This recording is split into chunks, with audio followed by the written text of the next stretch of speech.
Raila Amolo Odinga ameshaondoka. Raila. Hayupo tena. Tunasema kwamba tunasemaje? Tunasema upinzani umeisha au siasa ya Kenya bado haina mpinzani kufikia sasa? Nasema kumeachwa pengo. Tuseme tu kwamba pengo limebaki. Ni upinzani haujakuisha. Lakini kuna pengo ambalo limeachwa. Manake ukiangalia Raila alivyokuwa yeye haangaliwi kama ni mpinzani tu, bali ni mwanasiasa mwenye ushawishi, na ushawishi yake ni mkubwa. Na unaweza sema kuna kina Kalonzo na ushawishi, kina Rigathi Gachagua ambaye ni wa kuchipukia sasa hivi pia. Tunaweza sema ana ushawishi, kina Wamalwa na anaingia sasa hivi pia, anaitwaje, aliyekuwa waziri wa mambo ya ndani Matiang'i.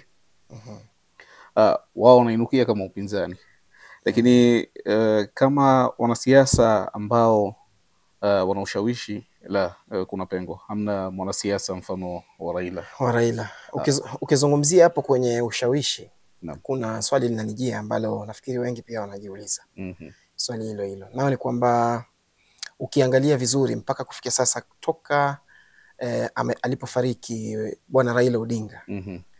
Toka Raila Odinga anafariki mpaka kufika sasa, hiki kipindi cha muda huo, kwanza kwenye mitandao ya internet, hususan kwa Afrika Mashariki na bil khusus nchi ya Kenya. Yani sana nchi ya Kenya. Watu wanazungumza sana jambo hilo. Lakini zaidi ukiangalia mazishi yake yamepokelewa na watu wengi. Yani ukizingatia zile clips za toka anasafiri kutoka India mpaka anaingia Kenya. Ndege yake ilipopokelewa na watu mpaka sijui imekuaje, kwanza airport leo imeruhusiwa watu kiasi kikubwa kiasi hicho kuweza kufika kwenye ndege ambayo ni ya kibinafsi kuweza kumpokea. Kwa hivyo imekuwa mpaka sanduku lake watu wanalivamia na nini. Swala la ushawishi ndio tunalizungumzia. Je, tunaweza tukasema kwamba ndio mmoja katika mtu wa kwanza au shakhsia ya kwanza ambaye alizikwa na watu wengi zaidi nchini Kenya? Mpaka sasa tunasema ni hivyo yani. Ukiangalia kihistoria wamekufa viongozi wengi, lakini hakuja kuwa na tunasema reaction kama hii. Yani hakuja kuwa na hatua kama hii kwa wananchi. Manake kuna watu walianza kukimbia barabarani wasijui wanakwenda wapi na nini. Hii inaonyesha mapenzi alikuwa yani watu walikuwa nayo kwa Raila Odinga. Na hapo tunapozungumzia ushawishi, na ndio tunaposema kwamba yeye akiondoka hamna kama Raila. Wenyewe wanasema Raila ni mmoja tu. Na mpaka aje kupatikana mwanasiasa kama Raila itachukua muda sana. Ukiangalia yeye, kitu ambacho kina mtofautisha na wanasiasa ambao wako sasa hivi hata katika upinzani ni kwamba wengi, yeye tunaweza sema pia alikuwa na kiungo hiki lakini kilienea sana, kiungo ambacho wengi wanarudi katika jamii zao. Utaona Kalonzo support base yake nyingi sana inatoka katika Eastern Kenya, yani kwa watu wa jamii ya Kikamba. Ukiangalia Rigathi, yeye anapigania kila siku ya kwamba base ya mlima anavyoita iwe ni yake, yani awe na base ya eneo la Central Kenya. Na ukiangalia Matiang'i sasa hivi alikuwa ameambiwa na Rigathi ya kwamba wewe nenda kwa Kisii, tengeza base yako, njoo na chama kinachoungwa mkono na watu wa kabila hili la Kisii ama Abagusi, ili tuweze kusukuma. Lakini Raila alikuwa ameshapita yani mpaka huo kwamba yeye ni kiongozi wa Wajaluo na mfuasi wake wengi ni Wajaluo. Lakini ukiangalia pwani, ambao Wajaluo hasa wanatoka eneo la Nyanza, huku karibia na ziwa Victoria. Ukija kuangalia, lakini ukiangalia hiyo haikuwa base yake tu. Nairobi ana ufuasi mkubwa, ambao Nairobi ni metropolitan wanavyosema kwamba ni makabila yote yako Nairobi. Ukiangalia Mombasa ana ufuasi mkubwa sana yeye Raila Odinga. Angalia hata ukiangalia Western, ambapo Western wengi ni jamii ya Kiluya. Lakini ikiwa baba atakuweka wewe na mwanasiasa kama Mudavadi ya kuweke kisha mshindane, jua bila shaka kwamba huyu aliyeteuliwa na Raila ndiye atakayekuwa mshindi. Ile neno baba umelitumia unakusudia Raila mwenyewe. Unajua kuna ambaye labda anasikiza ambaye si Mkenya. Unajua kwa Kenya ni maarufu kwamba leo likitumika neno baba anakusudiwa mzee Raila Amolo Odinga. Kwanza sijui kama unaweza tuelezea historia ile neno hasa ama ni kwamba lilijengeka kutokana na ile hali ya kuzoeleka kama mpinzani ambaye anaaminika? Ni jina ambalo asili yake, yani unajua katika siasa kuna baadhi ya vitu huwa vinakuja kama ile kuitwa baba inaweza kuwa ni kutokana na umri aliokuwa nao na wale wanasiasa wote ambao walikuwa kiwakuza wakimwona kwamba yeye ni mzee. Na jamii yenyewe wanakuambia sana wafuasi wake, wanasema sisi wafuasi wa baba, wanasema sisi tuna baba watatu. Kuna baba aliyeko juu mbinguni wenyewe wanavyosema, kisha kuna baba mzazi, alafu kuna baba Raila. Yani wanachukulia hatua hii kwamba ni kama mlezi na mzazi wao, yani wanavyopenda yeye. Na mapenzi yake yamedhihirika. Angalia alipokufa Rais Moi, aliyekuwa Rais Moi ama Daniel Toroitich Arap Moi. Ukiangalia na Kibaki pia alifariki hivyo, lakini hakuwa na vurugu kama hizi. Haikufikia kiwango hiki. Haikufikia kiwango hiki. Watu walikwenda bunge na nini, lakini leo imeshindikana kabisa kumpeleka bunge, maana bunge halitoshi. Alikuwa paka yapokelewe bunge, lakini kaambiwa haitawezekana kwa kiwango hiki.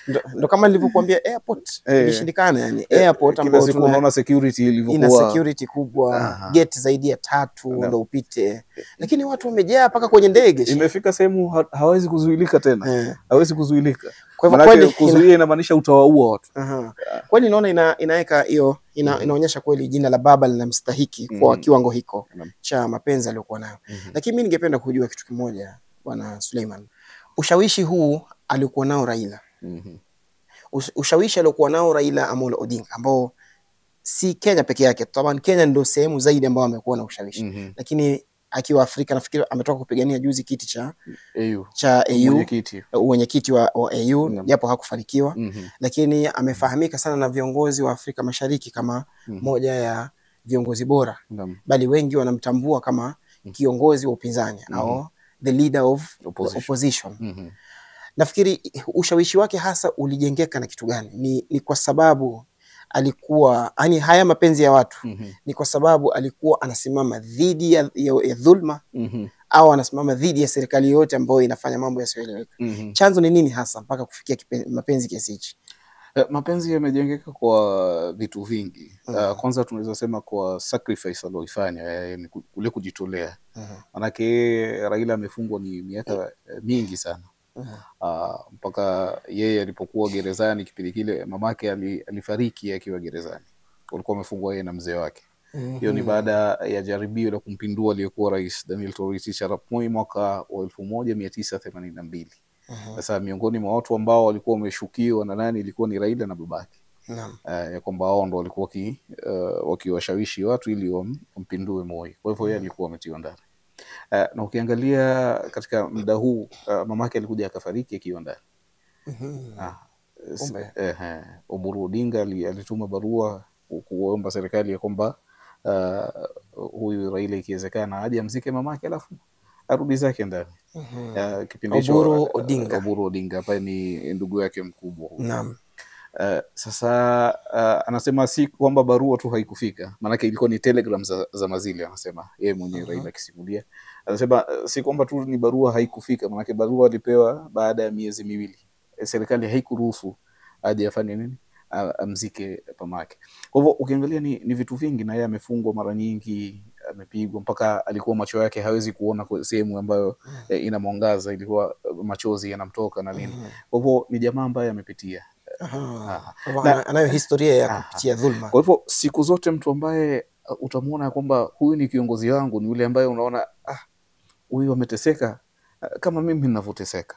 Kuna fikra hii kwanza kwamba yeye amejitolea ya miaka yake yote, pesa alizokuwa nazo na nini. Na ukiangalia ndo pale anaposema kwamba yeye alikuwa Mtanzania kabla ya kuwa Mkenya. Ni hali alizozipitia. Manake serikali ya ukoloni ilikuwa ikimchukulia mzee wake ni threat. Manake ni serikali ya kimagharibi. Mimi nataka kusema maneno machache uhusiano yangu na Tanzania. Mimi nilipokuwa kijana mdogo kama miaka 16 hivi, mzee wangu alikuwa anataka mimi niende Ulaya. Lakini wakati hiyo mzee wangu alikuwa amenyimwa pasipoti yake na serikali ya ukoloni. Yeye alikuwa anatembea na pasipoti kutoka Ghana alipewa na Rais Nkrumah, na wengine kutoka Egypt alipewa na Rais Nasser. Sasa akanituma mimi nilipo apply kupata pasipoti, serikali ya ukoloni ikakataa. Mzee akanituma mimi hapa Tanzania, Dar es Salaam. Tukatoka Nairobi na basi, tukapitia Namanga, kaingia Arusha, Moshi, Korogwe, Handeni, Morogoro, Dar es Salaam. Masaa 24 siku moja. Tukafika Dar es Salaam hapa, tukapokewa, tukawekwa kwa hoteli. Baadaye tukapelekwa kwa ofisi ya TANU. Wakati huo katibu mkuu wa TANU alikuwa anaitwa Oscar Kambona. Akatukaribisha, kisha tena akatupeleka sisi kwa hoteli nyingine. Baadaye yeye kesho akatuchukua sisi akapeleka sisi kwa Mwalimu Julius Kambarage Nyerere. Mwalimu akanipokea, akaniadapt mimi kama mtoto yake. Kisha akanipatia, akaamuru ya kwamba nipewe pasipoti ya kusafiri. Na mimi nikatoka hapa, nikapewa pasipoti, nilitoka hapa na ndege, tukapitia Nairobi transit, tukaenda mpaka Cairo. Kutoka Cairo mimi nikaenda Ulaya. Hii ilikuwa ni miaka wa 62. Kwa miaka 3 mzima mimi nilikuwa naishi Ulaya na kutembea na pasipoti ya Tanzania. Mimi nilikuwa ni mtu wa Tanzania. Wakati hiyo mimi nimepata pasipoti ya Kenya mwaka 65, miaka 3 baada ya uhuru, miaka 2 baada ya uhuru mimi nikapata pasipoti ya Kenya.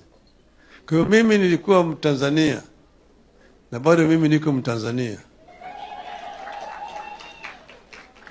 Kwa hiyo mimi niko na uhusiano mzuri sana. Tena mimi kila mara naangalia mambo yanayofanyika hapa Tanzania kwa makini sana.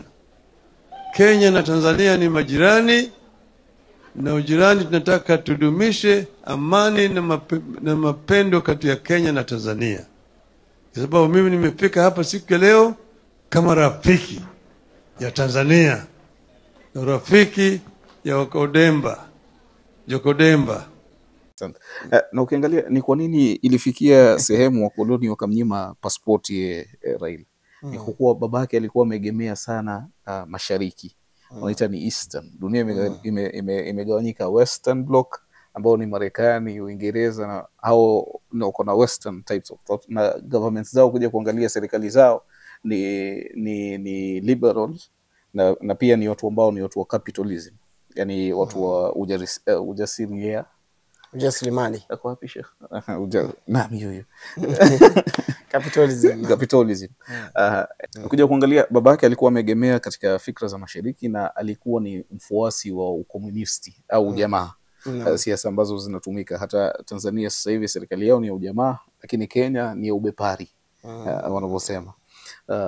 Sasa ukiangalia walikuwa wakiogopa kuikosa Kenya ikiwa babake Raila Odinga angekuwa yeye ndiye rais wa kwanza, ama ushawishi aliokuwa nao angeipeleka Kenya kutoka mikononi mwao aikabidhi Urusi katika zama zile. Kwa hivyo huyu alikuwa kwanza Kenyatta alipatiwa pressure kubwa aweze kumtoa serikalini, na si hapo tu bali kabla hata Kenyatta kupewa serikali basi yeye alikuwa amezuiliwa baadhi ya vitu.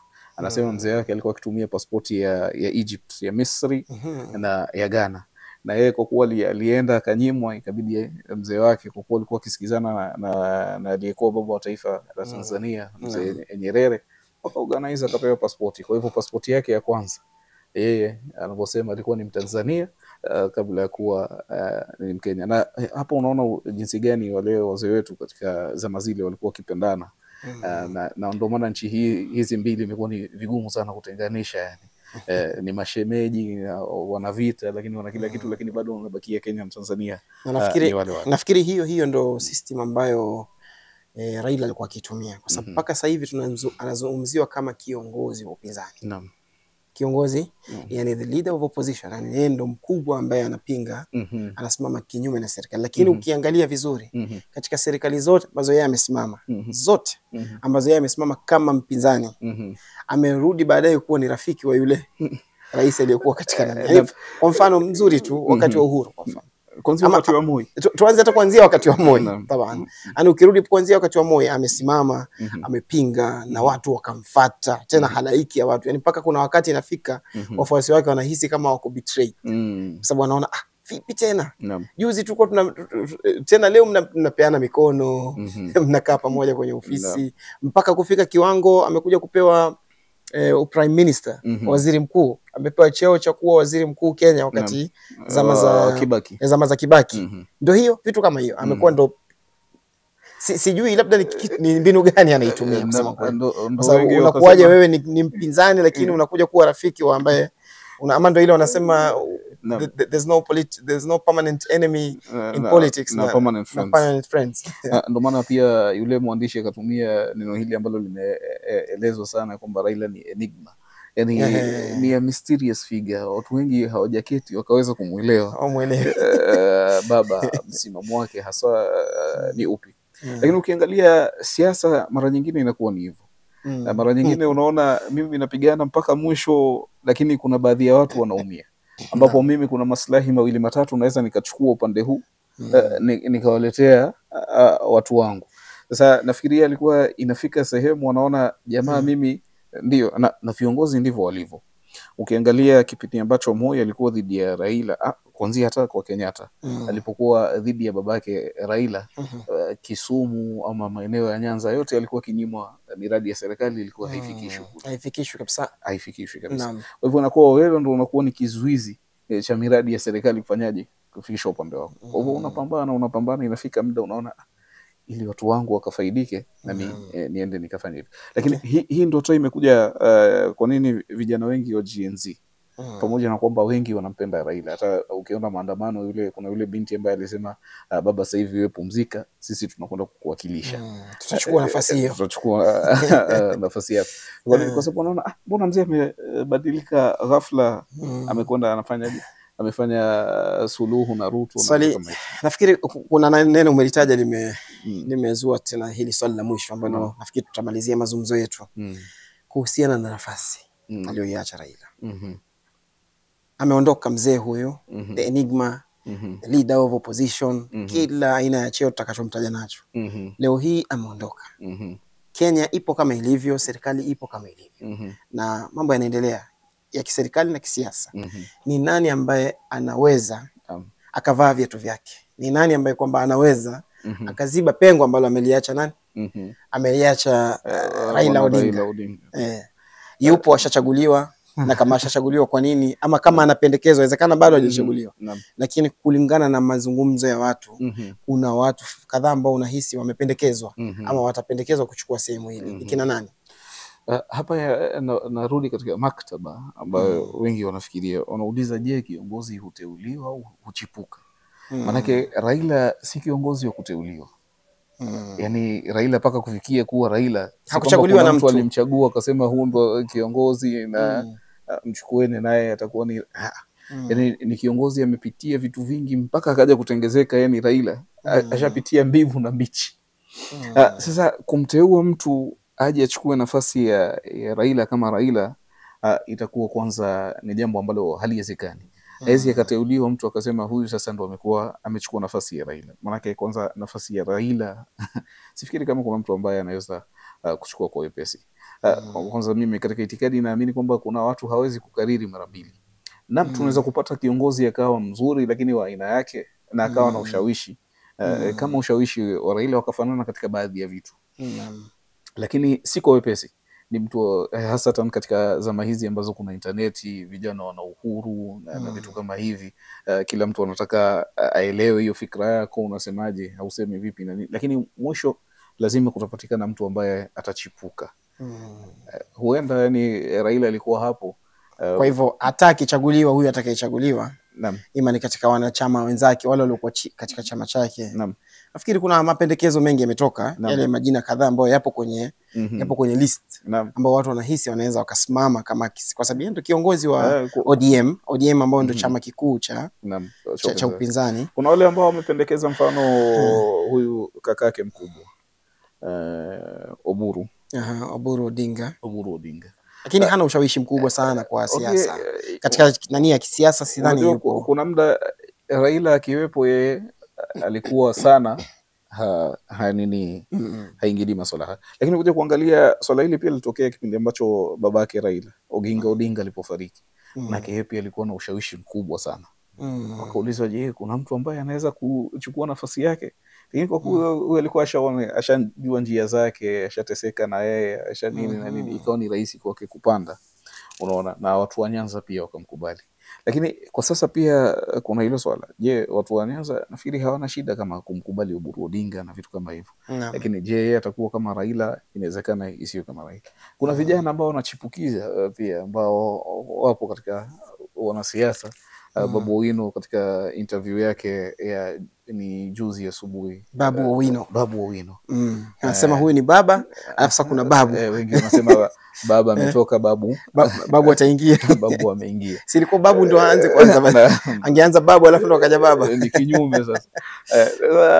Babu ukiangalia ni mwanasiasa ambaye ana ushawishi, lakini si ushawishi ule kama Raila na vitu kama hivyo. Ukiangalia pia umri wake na wale ambao walikuwa katika chama hiki kabla yake, imefikia Mbadi anasema kuna baadhi ya watu yani mpaka sasa harufu ya maziwa bado tunasikia, yani ni watoto ambao wanataka kutawala kutawala chama chetu hichi. Anamkusudia nani? Babu Owino. Inamaanisha kwamba kuna viongozi ambao wako katika chama hiki cha ODM wamekaa miaka kibao, wanamuona Babu Owino huyu hawezi kuwa kiongozi wetu. Unaona, yeye babu akisema inabidi aanze kuzoea kiongozi wake mpya. Kwa hivyo kunao kuteuliwa kama mpaka sasa hivi ODM imesema kwamba kiongozi wa chama sasa hivi aliyoteuliwa kwa muda ni nani? Ni Oburu Odinga. Lakini sasa nani atachukua nafasi kama hii na nini, itahitajia muda na miaka na siasa nyingi na vita vitakuwepo na mivutano. Kuna wale watatoka, kuna wale watabakia, mpaka pale mwisho tutajua ni nani atakayesimama kidete. Asante, shukran. Kwa hivyo baba ameondoka. Baba ameondoka. Baba hayupo tena. Hayupo tena. Baba Raila Amolo Odinga. Naam.